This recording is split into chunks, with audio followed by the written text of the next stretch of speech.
자, 다음은 이제 그 테스트 완료 조건에 대해서 이제 보려고 하는데요. 여기 보시면 테스트 완료 조건과 평가라고 하는 부분이 있는데, 테스트 완료 조건은 이런 거예요. 자, 보시면 저희가 초기에 목표를 세웠을 거 아니에요. 그리고 그 목표 대비 얼마나 완료가 됐는지를 보는 거예요. 그래서 아까 얘기했듯이 저희는 그런 목표를 뭐 95% 만족 시 종료하겠다. 뭐 이런 식의 그 초반에 제일 처음에 계획할 때 그런 걸 세운다 그랬잖아요. 그럼 요게 이제 달성이 되면 이제 저희 이제 테스팅을 이제 종료하는 그 기준으로 쓰는 거죠. 자, 뭐 여기 보면 테스트 레벨에 따라서 이제 뭐 다 수행을 하게 될 거고요. 완료 조건 작업으로 보면 일단 테스트 실행 결과인 테스트 로그라는 애를 이제 찍게 되는데, 테스트 로그가 테스트 계획에 명시된 완료 조건을 만족하는지를 일단 확인할 거고요. 그 다음에 이게 보통 툴들에 의해서 커버리지나 아니면 뭐 퍼센트, 뭐 오류의 개수, 뭐 이런 것들이 이제 레포팅이 되거든요. 그래서 그걸 보고 이제 결정을 이제 하게 됩니다. 자, 그 다음에 이제 추가적인 테스트 필요 여부나, 그 다음에 명세화된 테스트 완료 조건에 대한 변경 여부를 이제 결정을 해요. 그러니까 무슨 얘기냐면, 여기서는 95% 만족이 되면 우리 마무리를 해야 되는데, 실제로 해봤더니, 계속 무슨 이슈가 계속 터지는 경우가 있어요. 그러면 저희가 아무리 목표를 95% 잡았더라도 끝내면 안 되죠. 그러면 뭐 해야 되냐면 테스트 완료 조건을 이제 변경해야 되는 시점이 있을 수도 있어요. 그래서 뭐를 조금 더 하자, 뭐 이런 식으로 이제 하겠죠. 자, 그 다음에 요 과정에서 이제 이런 완료가 결정이 되면 이제 뭐 할 거냐면 이해관계자들한테 배포할 테스트 요약 보고서를 이제 작성을 하는 거예요. 보통 개발자들이나 이런 테스트 하는 사람들은 중간중간에 중간 보고서랑 진행되는 그 보고서를 이제 계속 보는 거고요. 보통 이제 대표들, 높은 사람들은 뭐예요? 이제 요약 보고서로 보는 거죠. 한두 페이지로 딱 개수들 이런 거 나온 것만 이제 보게 이제 만드는 거예요. 그래서 그런 요약 보고서를 작성하게 됩니다. 자, 우선 리포팅에 표현되는 내용, 우리가 그 최종 보고서나 뭐 사실은 중간중간 보고서에도 들어가야 되는 내용인데, 어쨌건 보고서에 어떤 내용이 들어가냐면 일단 발견된 결함이 뭐였는지, 그 다음에 미해결된 결함이 뭐였는지를 보일 거고요. 걔네들에 대한 추이를 보일 겁니다. 그러니까 예를 들면 초반에는 막 에러가 막 엄청 많이 장렬하다가 어떤 시점이 되면 막 줄어드는 거 눈에 보여야 되겠죠, 그죠? 그래서 그런 것들을 이제 그래프나 이런 걸로 보여줄 거고요. 그 다음에 얘네들에 대한 우선순위들이 있었기 때문에 뭐 심각한 애가 몇 개나 잡혔는지, 아니면 심각한 오류가 몇 개 남아 있는지 같은 것들이 이제 저희가 이제 볼 수 있는 레포팅 내용이에요. 자, 그 다음에 또 테스트 진척도라고 해서 테스트가 얼마나 몇 프로나 진행됐는지 이런 것도 보고서에서 이제 보게 될 겁니다. 그 다음에 리스크라고 하는 거에 대한 내용이랑, 그 다음에 매트릭 뭐 이런 게 있는데, 매트릭은 이제 수치로 표현되는 그런 값들을 저희가 매트릭이라고 표현할 건데, 그런 걸로 이제 내용을 표현할 거예요.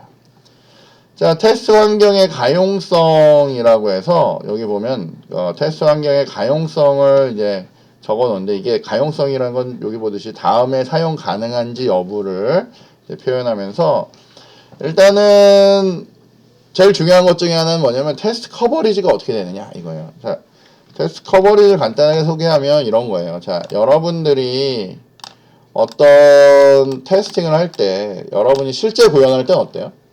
뭔가 조건이 이게 딱 들어오면 true면 1로 날아갈 거고요. false면 어디로 가요? 1로 날아가겠죠. 실제 여러분이 수행되는 코드는 true면 1로 가서 이렇게 진행되다가 여기서 다시 true면 이렇게 진행돼서 요렇게 돼서 요게 돼 안 돼를 보통 보는 게 뭐예요? 우리가 런타임에 보는 내용들이에요. 근데 테스팅은 그러면 안 돼요. 테스팅은 잘 된 경우로 갈 수도 있지만 잘 안 된 경우로 갈 수도 있어요. 그래서 뭐 해야 되냐면 얘네들을 다 훑었는지 안 훑었는지를 확인하셔야 돼요. 그게 뭐예요? 그게 여기서 얘기하는 커버리지예요. 그게 커버리지이기 때문에 얘는, 아이고 지워버렸네. 얘는 어떻게 해야 돼요? 어떤 상황이 돼도 일로도 가고 일로도 가고, 그 상황에서 다시 요렇게도 가고 요렇게도 가고 해서 얘네들을 다 돌아볼 수 있어야 뭐예요? 커버리지가 완료됐다라고 이제 나오는 거예요. 그러니까 테스팅도 어떻게 해야 돼요? 걔네들을 다 할 수 있도록 참인 경우, 거짓인 경우를 다 쫓아갈 수 있도록 만드셔야 뭐가 돼요? 커버리지가 만족이 되는 거예요. 그래서 그런 것들을 이제 하셔야 되고요.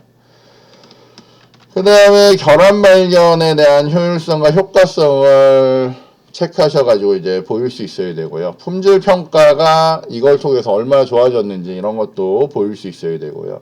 결함 상태별 결함 수가 몇 개나 줄어들었고 몇 개나 발견됐는지도 보여야 되고요. 테스트웨어 사이즈 대비 결함 수를 보여주실 수 있어야 되고요. 그 다음에 요구사항별 테스트 일수, 테스트를 며칠 동안이나 했는지, 얼마나 몇 시간이나 테스팅을 했는지 이런 것도 보고서에 찍혀야 돼요.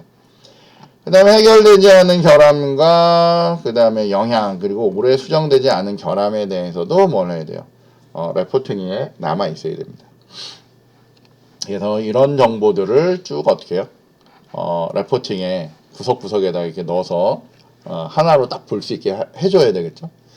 자, 보통은 이게 레포팅으로도 하고요. 요즘은 뭐 해요? 그 대시보드 만들어 놓고 대시보드에 딱 올라오게 해서 이게 볼 수 있도록 이렇게 하는 게 요즘 트렌드라고 보시면 되겠습니다.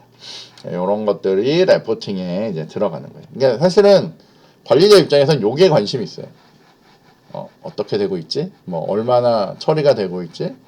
테스팅 일수, 투입 요원은 얼마나 되지? 그러니까 이런 거에 대해서 관리를 하게 됩니다.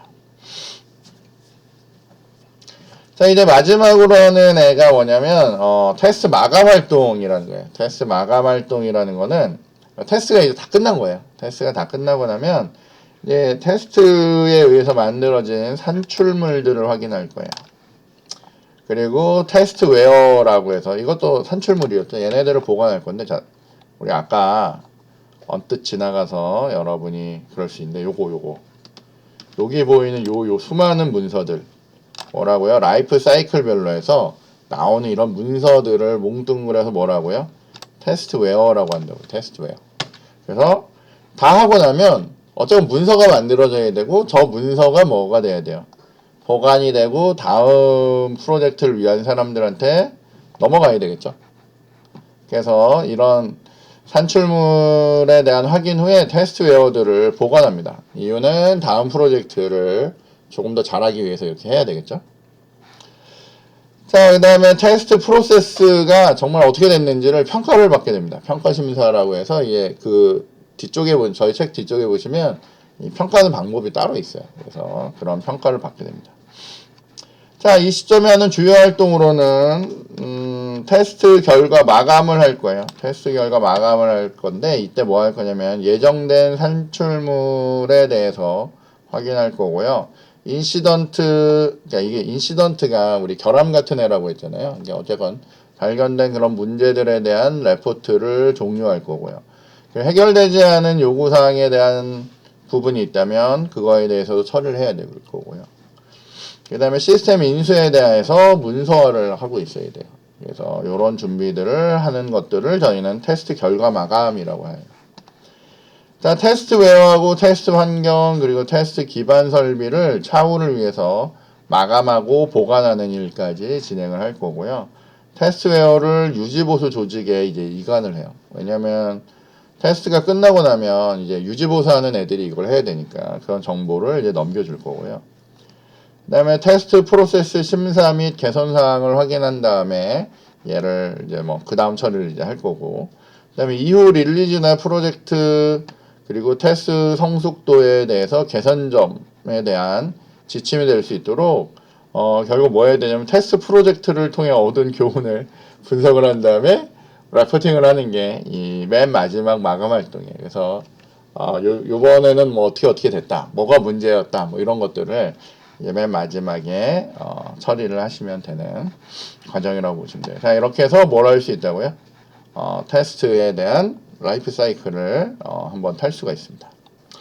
자, 저희가 봤지만 간단하게 한 번만 딱 정리하고 볼게요. 자, 저희가 이제 진행하는 테스트라고 하는 거는 지금 보듯이 5단계예요. 첫 번째 뭐 한다고요? 테스트를 계획하고 그 다음 제어하는 일을 할 건데, 테스트 계획에서는 리스크 분석, 전략 수립, 그 다음에 종료 조건 요거 한 다음에 레포팅 계획에 대해서 이제 고민을 해요. 자, 테스팅을 분석하고 설계하는 단계에서는 뭐예요? 저희가 테스트 베이시스가 어떤 앤지를 볼 거고요. 그러니까 내가 참고할 문서에 대해서 고려를 할 거고, 그 다음 뭐예요? 그 테스트 케이스에 대해서 우선순위 정할 거고요. 그 다음에 그 테스트에 대한 도구에 대한 세팅, 환경에 대한 세팅을 이제 할 거예요. 테스트 구현하고 실행하는 과정에서는 테스트 케이스에 대한 우선순위 정할 거고요. 그 다음에 실제로 테스트 케이스 뭐 이런 거 막 만들 거고, 그 다음에 기대 결과하고 실제 나온 애들 이런 거 비교하는 것까지가 실행하는 과정이에요. 자, 이제 이제 테스트 끝나는 그 조건. 그러니까 저희가 종료에 대한 조건에 대한 평가나 레포팅 과정에서 뭐 할 거냐면, 과연 얘가 우리의 종료 조건을 달성했느냐, 요거를 볼 거고요.